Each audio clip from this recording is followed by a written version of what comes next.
Alright, now that we've armored up and whatnot, uh, let's take a look at our depleted gold and get back out to adventuring.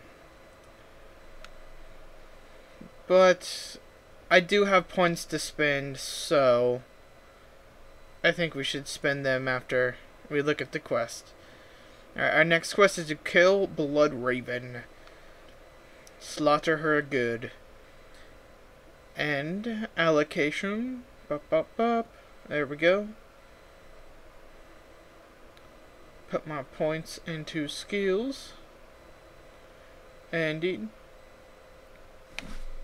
I guess I should talk about the actual build, skill-wise, for this character. Claw Mastery to increase the damage and critical chance of our claws, of course. It's just the one of the basics. Burst of Speed is going to be a huge factor in this build. It lets us run faster, it lets us hit faster. Getting it up high, you just want it to max out, basically. Go as high as you can with it.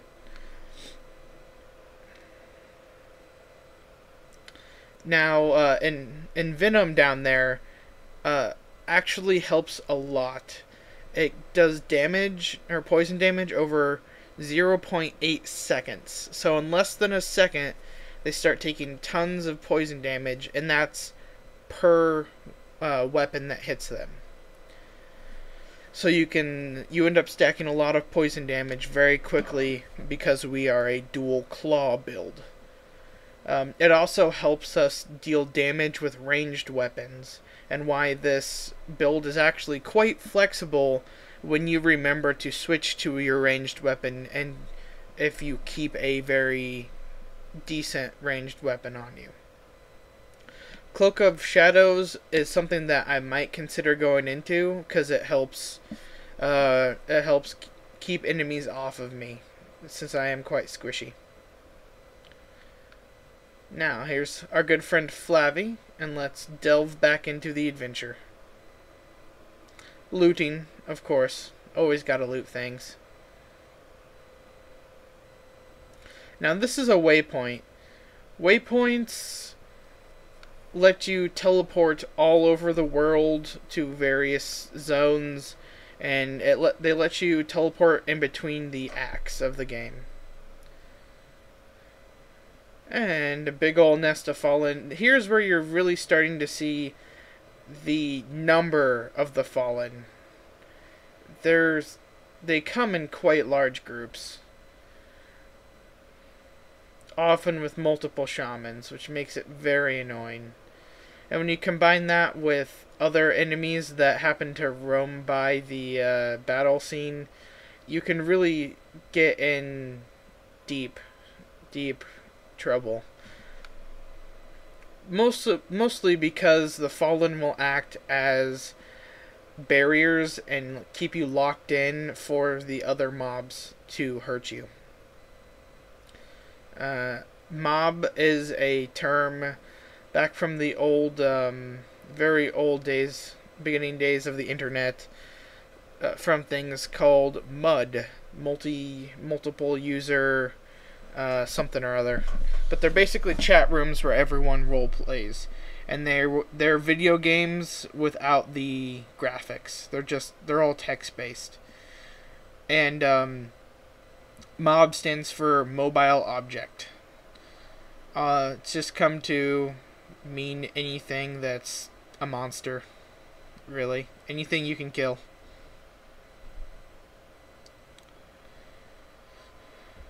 Wow, look at it go. Watching this sped up is kind of funny. Almost like I could add the Benny Hill theme and make it hilarious. Okay, so here we've come across Bishibosh's camp. Bishibosh is a unique monster that's usually the first actual challenge that a unique monster will give you. Mostly because he's surrounded by his entourage, or his clan.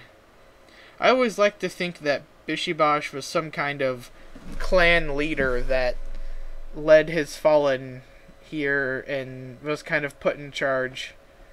Get a ranged weapon there. Start shooting those guys down instead of running after them.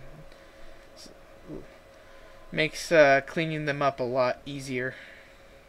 Less clicky.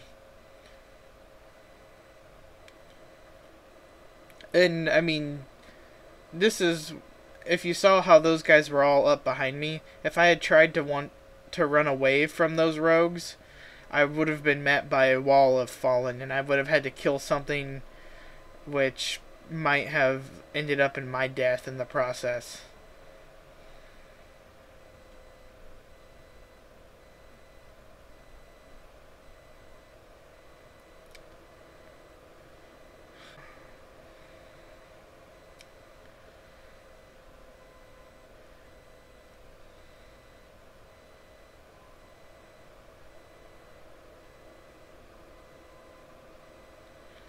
A large charm there. If I remember correctly,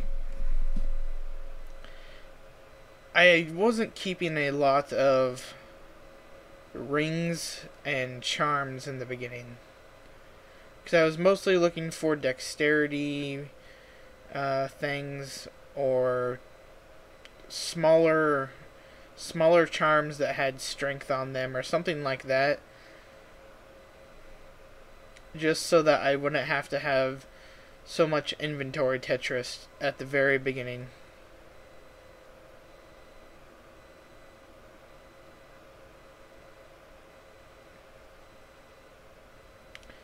And there you saw one of the problems with playing online with Diablo 2. The very unfortunate effect of, oh, monsters actually not even close to where it says it is.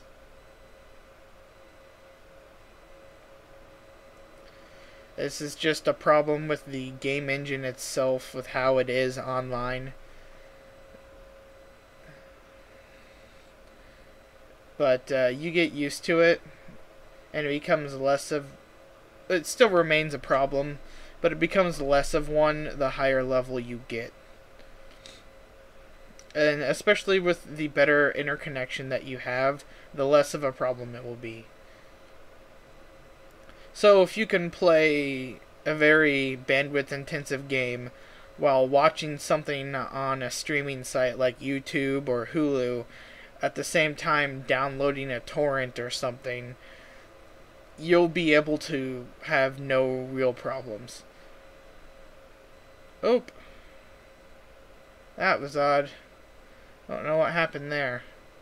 But I entered into a place called the Stony Field, and you just saw me take on champion level mobs. Champion level mobs come in a few different flavors, each doing different things. They come in berserker form, champion form, and I think it's possessed or ghostly form. And the ghost form will end up freezing you with every hit that it does.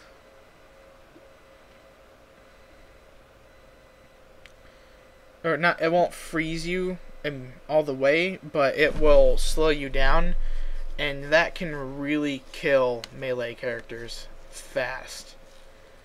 Because when you come across champions, it's kind of a damage race. You want to kill them before they can kill you. But in return for that, they usually drop lots of potions, a nice amount of gold, and have a better chance at dropping better items.